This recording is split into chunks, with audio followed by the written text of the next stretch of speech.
พ่อแม่เอ๋ยคืนนี้ลาที่คอนฝูงคนนอนเหียจีลีเสียงแมงอีจากแก่นห้องดังกองกอมไผ่น้องมาลองนางเห็นที่อยู่บ่ได้ปานสิขาดใจตายอกกูเอ๋ยขันหักหมดความหมายนายพ่อนางกับปานนั้นหันใจยาวสาวใจสั่นคิดเห็นวันอายได้ว่าอายได้ว่าจำปัสสากมากแน่นข้างที่ตันทางมากนุยใจความหักยังบ่ได้พ่อแม่เราขาดคนว่าบ่เจียงย่อขันขอหอดเมืองขันเกิงแล้วความสาวสูญเสียแล้วทั้งหัวใจเสียแป้วต่อเสียแป้วต่อบ่แม่นแล้วบ่แม่นแนวดอกไม้ไผสมแล้วสิเล่ากายบ่ติหูพังอายบ่ได้นายพงพันบ่ผิดคำสัญญาแต่ว่าข้าทางพี่หัวใจมาทันนี้อินทาปาทานั้นมาก่อนอายคอนตกมัดกาหลดกายมองว่าบนดำขอฝากคำนี้ส่งให้และฝากข่าวนั้นไปหาพร้อมกับคำอำลาพ่อแม่นางอยู่ทางนี้นางขอหนีน้ำอายสายที่หมายและตั้งตัวนะพ่อ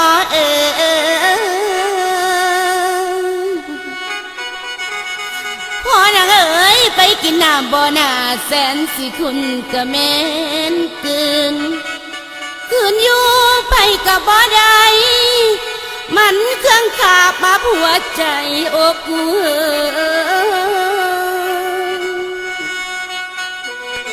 ปานเอาไฟมาสุ่มเหมือนกองความนอนอยู่หอห้องควางคือมีน้ำนั่นมาทางนั่งอยู่พมอันอ่อนนิ่มเป็นเข็มจิ้มเจอบ่เศร้าเดโนคิดบางคืนคำเขายังข้าขอแค่เจอลอเป็นปกหัวหักอายขอตายหน้าบ่อยู่ดอมยกมือขึ้นนอบน้อมขอวอนสิ่งศักดิ์สิทธิ์ก่อนเลยสาธิตไหนแดนใดให้ส่องเน้มนำเยี่ยมบุญคุณหนีเทียมเก่าสิเอาผิดลูกบ่ว่าพ่อนางเอ๋ยลูกขอเจ็ดน้ำตาด้วยกันละพ่อแม่เจ้าอย่ามีเศร้าว่าเก่ามองละหอดห้องบ่เคยยองกายนอนละหอดหมอนเคยหมุนผ้าห่มนวมที่เคยตุ้ม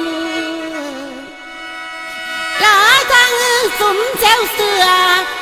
ยำลองเหือที่ได้ห่างก่อนเลยลาทางย่างไปสู่สวนดอกไม้ละให้น้ำบ่ดื่มกินพักตำนินปองหล่อหัวข้างมักทั่วอยู่หัวเหือน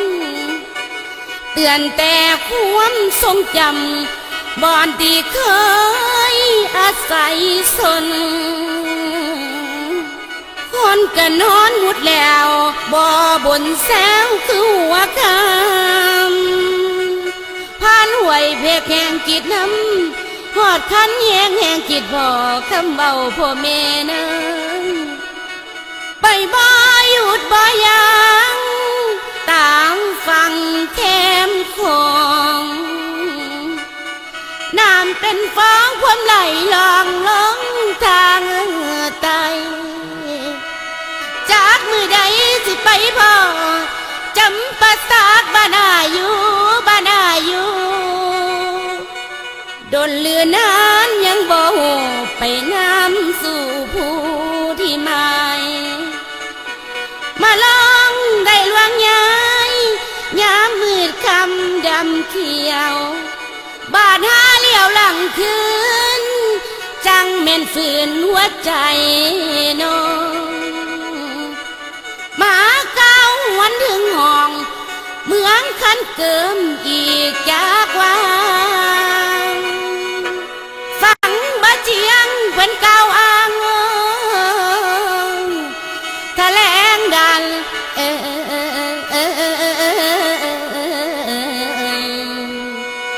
เราสู่ฟังแถลงดัน